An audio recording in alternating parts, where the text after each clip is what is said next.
அஸ்ஸலாமு அலைக்கும் வரஹ்மத்துல்லாஹி வபரகாத்துஹு. அன்பான சகோதரர்களே, இப்போ நம்ம மக்கால இருக்கிறோம். மக்கால குர்ஆன் மியூசியத்துல இருக்கிறோம்.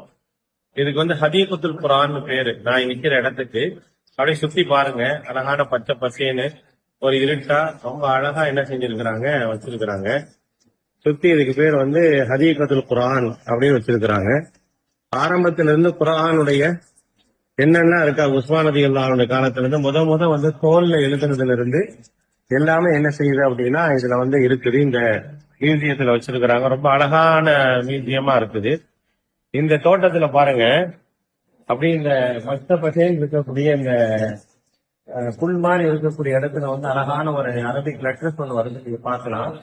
ஜஹீருல் குர்ஆன் பி அஸ்வாத்திக்கும் அப்படிங்கிற ஒரு அழகான செய்தியை கொடுத்திருக்கிறாங்க.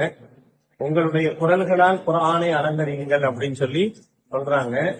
அதே அழகா இருக்குது. அந்த குர்ஆன் எவ்வளவு அழகானது அப்படிங்கிறதுக்கு இதுவே ஒரு உதாரணம். நம்ம குர்ஆனை அழகிய குரல்ல ஓதுறது அப்படிங்கிறது அல்லாஹ்வுடைய தூதர் நம்ம காட்டி தந்த விஷயம். அப்படி இங்க பாருங்க, இங்க பாத்தீங்க அப்படின்னா குர்ஆனுடைய வசனங்கள், அந்த வசனத்துல சொல்லப்படக்கூடிய செய்திகளோட இறை நம்பிக்கையாளர்கள் எப்படி இருக்கணும் அப்படின்னு ஒவ்வொரு வசனமா டிஜிட்டல் அப்படி என்ன செய்ய வந்துகிட்டே இருக்குது. பாக்குறதுக்கே ரொம்ப அழகா இருக்குது. ஒரு அழகான ஒரு செட்டப் மக்கள் குர்ஆனை அறிந்து கொள்வதற்காக இதை நம்ம பார்த்தோம் அப்படின்னா குர்ஆன் மீது அதிகமான ஈர்ப்பு வரும். குர்ஆனை நம்ம நிறைய ஓதணும்னு ஆசைப்படுவோம். அழகான ஒரு இடமாக என்ன செஞ்சிருக்கிறாங்க, அவங்க தந்திருக்கிறாங்க. குர்ஆனை நம்ம அதிகமா ஓதணும்.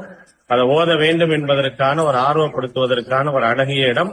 அல்லாஹ் போதுமானவன். அஸ்ஸலாமு அலைக்கும் வரஹ்மத்துல்லாஹி வபரகாத்துஹு.